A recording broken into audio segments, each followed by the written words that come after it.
Hey guys, and welcome to this video on Whitebox learning windmills. So the first thing that we're going to do is we're going to be learning about the blade profile. And so you can see here in this windmill example, it has 4 blades. You can see that the blades have a certain pitch, they have a certain shape, and that shape is not conducive to the maximum energy output. So let's go ahead and look at the blade profile real quick.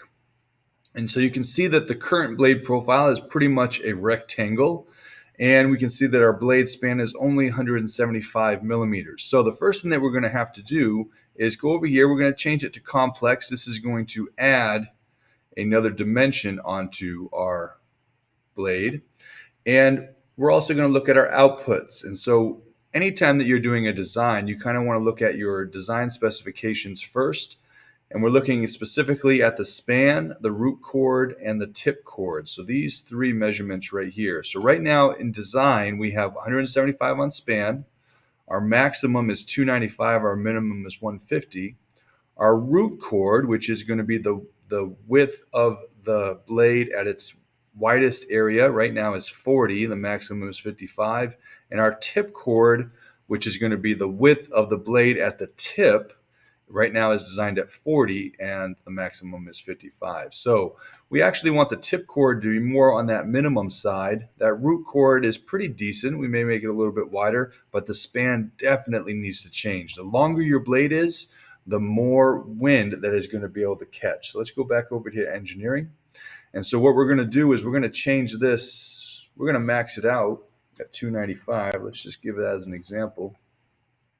So that's going to change that blade length. And so now what we need to do is make this blade look more like a propeller blade, right? So think about propellers, think about wings that are on airplanes. And so the blade should look like an airfoil, basically wider on this side and thinner on this side. And so what we're going to be doing is this is going to be our root chord right here. It's at 56. Our tip chord, we're going to keep it probably around the 20 or 19.5 mark right here. And let's do the root chord a little bit lower. Let's do it at that looks good. So this is a typical windmill blade here, and you can see how it changed my blade here on the design. And so now you have to hit apply. So the next thing we're going to do is hit done, and let's go ahead and look at our blade pitch. And so the pitch and the twist is how your blades are angled on your windmill. And you can see right here, this may not be the best angle to be able to catch the most amount of wind. So actually, I'm going to move this pitch over here to probably around a 5. Let's see how that changes. And so now you can see that our blades have more frontal area. And the twist, I'm going to put my twist around 2. And that's just going to twist it just a little bit, a slight twist here, and you can see my blade right here. And so I would suggest a pitch anywhere from 0 all the way up to 10, and the twist no more than probably a 5 on this for this example. And so you can see the wind direction. So now when the wind hits this, it should spin a little bit better than it was. Now this is just our initial go. We may change things later, but so 5 degrees for the pitch, 2 degrees for the twist. So hit apply. Now blade assembly, let's hit done here. So the blade assembly is what we're looking at right here. Okay, so let's take off the twist. And so when we look at our blade assembly, when we rotate it around, this is what we're looking at. So you can see that we have a slight twist. You can see the angles of the blade, okay? And right now it's set at 4 blades. So what I'm actually going to do is I'm going to change this to 3 blades. So hit apply. And what that's going to do is the more blades, the higher the torque, the lower the RPMs. So the less amount of blades, then you have the lower the torque and the higher RPMs. And so right now there's going to be less torque, higher RPMs, more energy output for what we want, right? And so hit apply, hit done.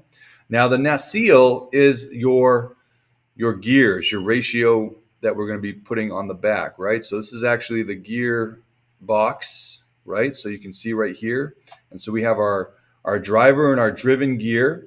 So the driver gear is the one that's going to be connected to the blades. the driven gear is the one that's actually going to be producing the power. So our gear ratio right now is 8, or for every 1 rotation of the big gear, this small gear is going to rotate 8 times. So I'm going to keep that. The load is 70 ohms. Our tower is standard, so we don't have to do anything with that. Now what we need to do is right here on analysis, you can actually go through each one of these and you can test different experiments for wind speed and power. The same thing for the blade pitch, the blade span, and the blade chord experiment. You guys can check those out. I'm going to turn this off. Now, once you are done with all of this, you're going to hit done, and we're going to turn off our blades. And what I want to do is look at the map. And so this is the map of our town that we're going to be producing power for. When you hit on the wrench, you can see the wind, and then you can see transparency is going to allow you to see the town underneath. And you can see that we have different wind speeds in different places of the town. So this right here at the airport is where the wind speed is the best. So the pink is the fastest wind speed. Purple is next. All the blue hues go down to the next level of wind speed. Green is below the blue. And then yellow is the lowest wind speed. Okay, and so you can see that over here by the power station, the substation, there's low wind. Over here, this is where our homes are being built. This is our airport. This is a lake and rivers. And so these are all things that you have to take in consideration when you're going to be placing your sites. And so the next thing we're going to do is we're going to hit sites. And so here on your sites, you see that you have 15 windmills. And so the first challenge that I'm going to have you guys do is you're going to be trying to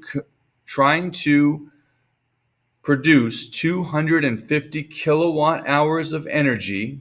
And so let's look at this real quick.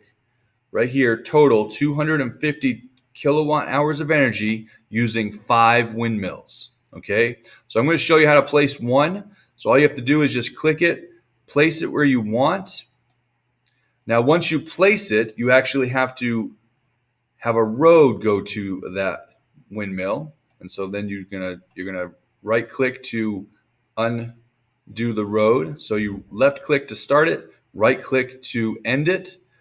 So we have a road going to our windmill, and then we have to connect it to the substation. So now we're going to click on the windmill again with the power substation icon selected, and we're going to drag that down to our substation. And now you can see that our actual or our potential energy is 60 kilowatt hours, and our actual that we're producing is 60 kilowatt hours.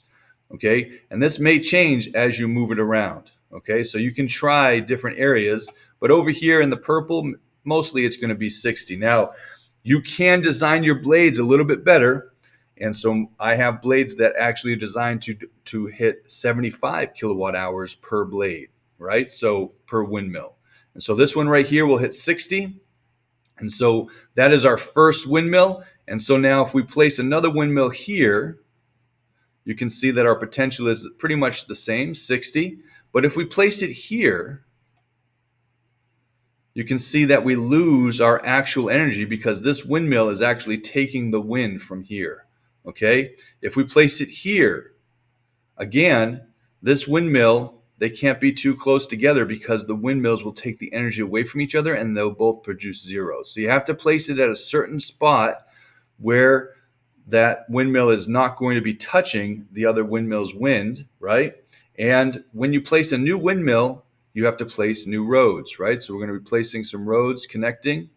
And so now this road from the main road goes out to this windmill, and they have an access road to this windmill, so it's connected. And then we have to do the same thing with the power. So now we're going to connect this power to our line.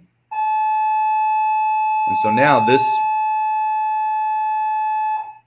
so when I connect this power to this line, now this windmill is also producing at 60. So you're going to be placing 5 of those windmills today. Think about where you're going to be placing them. Think about the cost of the roads. Think about the cost of the sublines. Okay? So that's all I'm going to have you guys do today. Remember to go into the help. You're going to be going into the wind speed experiment. That's what you're going to be doing. And then once you're done with that wind speed experiment, you're going to come back, design your blades, how you want to design them. And then you're going to be coming into the challenge. and you're going to be placing 5 windmills trying to produce 250 kilowatt hours of power and then going into the competition. Now, once you're ready, you're going to go to File, Save, name it, windmill your last name, and then put 5. That tells me that there's 5 windmills in there. Hit Save and Enter Competition. Once it's saved, then you can go into the competition and you can compete. Okay? I hope you guys have fun with this. If you have any questions, please let your instructor know, and I'll talk to you guys later.